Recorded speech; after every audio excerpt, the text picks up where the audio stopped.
Bom dia, segundo ano. Tudo bem com vocês? Tudo bem com vocês, sim. Turma amada, turma querida, turma que eu tenho tanto carinho, né? Tudo bem com vocês? Vamos falar agora de Revolução Francesa. Vamos puxar alguns detalhes da história, né? Quando a gente fala de Revolução Francesa, a gente tem que marcar o ano de 1789. 14 de julho de 1789, também conhecido como século XVIII. Para a gente tentar entender a Revolução Francesa, primeiro a gente tem que falar, primeiramente, dos antecedentes. O que seriam os antecedentes? Antecedentes é aquilo que acontece antes de tal revolução. Às vezes é através do antecedente que você consegue entender o fato em si. Então a gente vai devagarzinho, elencando devagar para a gente entender. Vamos lá. O que é a França antes de 1789? Nós temos três estados. O primeiro estado composto pela monarquia absoluta, liderada por Luís XVI, sim, Luís XVI, neto de Luís XIV. Luís XIV é um monarca diferente dentro da Europa, né? Construiu o Palácio de Versalhes, o rei sou eu, né? Já Luís XVI não tem tanta habilidade política como Luís XIV. É um neto de Luís XVI, muito pelo contrário. Ele vai casar com uma esposa nova que a gente vai chamar de Maria Antonieta. Então esses serão os dois personagens nossos nesse momento. O primeiro estado é formado por um monarca absoluto e por um clero, as autoridades eclesiásticas. O segundo estado ele é constituído por quem? Pela nobreza, ok? Guarda esse nome. Nobreza é igual à aristocracia, que é igual ao sangue azul. É um grupo que está junto ao monarca absoluto, ok? E o terceiro estado, formado por quem? Pelos camponeses, aquele que vai arar o campo, que vai trabalhar. Ainda nós temos traços feudais bem fortes. E guarda essa classe social, burguesia. A classe social burguesia que irá realizar todo o processo revolucionário francês através das atividades intelectuais daquele pensamento que nós estudamos, conhecido como iluminismo, a iluminação de ideias, não é isso? Então, essa classe burguesa vai dividir as suas ideias em fraternidade, liberdade, igualdade, ok? Fraternité, liberté, igualité. Então nós guardamos esses três estados na nossa cabeça. Para que a gente vai guardar esses três estados na cabeça? Em um primeiro momento, o primeiro e o segundo estado não pagam impostos. O que é imposto? Aquilo que é devido ao estado, aquilo que deve ser pago ao estado, né? Somente o terceiro estado, somente os camponeses e a burguesia. De tal maneira, nós temos uma situação injusta. Este será o primeiro pressuposto para uma futura revolução. Nós temos um ambiente fértil, nutrido para uma futura revolução.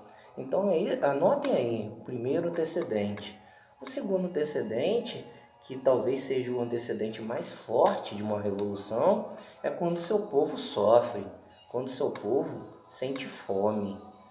A base nutricional alimentar do camponês, principalmente sans-culotte, é pão. Então é uma nutrição muito pobre, eles passam fome.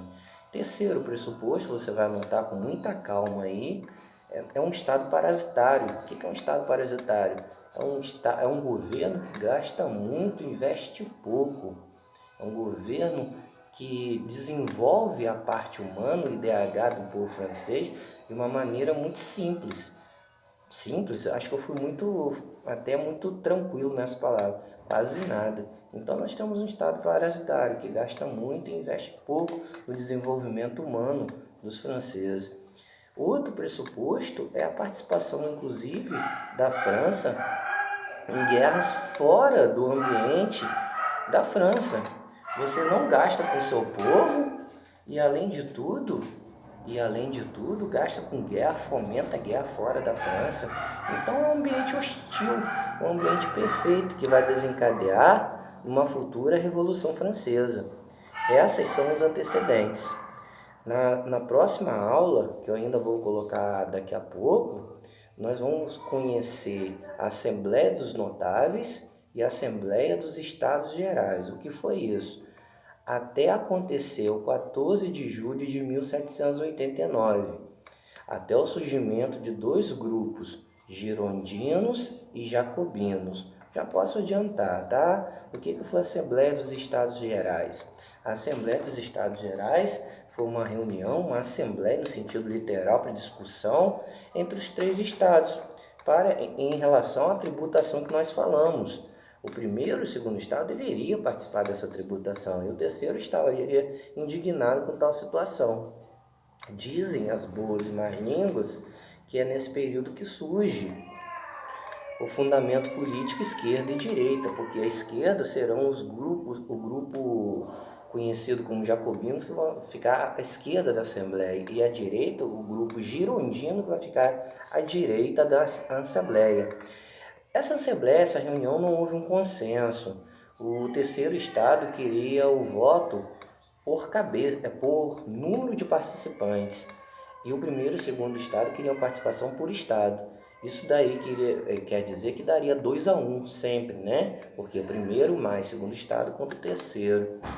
Não houve o consenso até que acontece o pior, que é o 14 de julho de 1789, no marco da Revolução Francesa, conhecido como Queda da Bastilha. É o 14 de julho de queda de 1789. O que é a Bastilha? A Bastilha é um palácio onde ficavam os presos inimigos do monarca absoluto Luís XVI.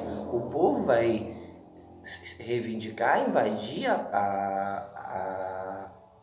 Bastilha, até que vai tomar a Bastilha, e esse fica conhecido como o marco da Revolução Francesa. Então nós paramos aqui, antecedentes, grupos participantes, girondinos e jacobinos. Falamos também na Assembleia dos Estados Gerais, primeiro, segundo e terceiro estado. Guardem aí que na próxima aula a gente complementa o nosso raciocínio. Fique com Deus.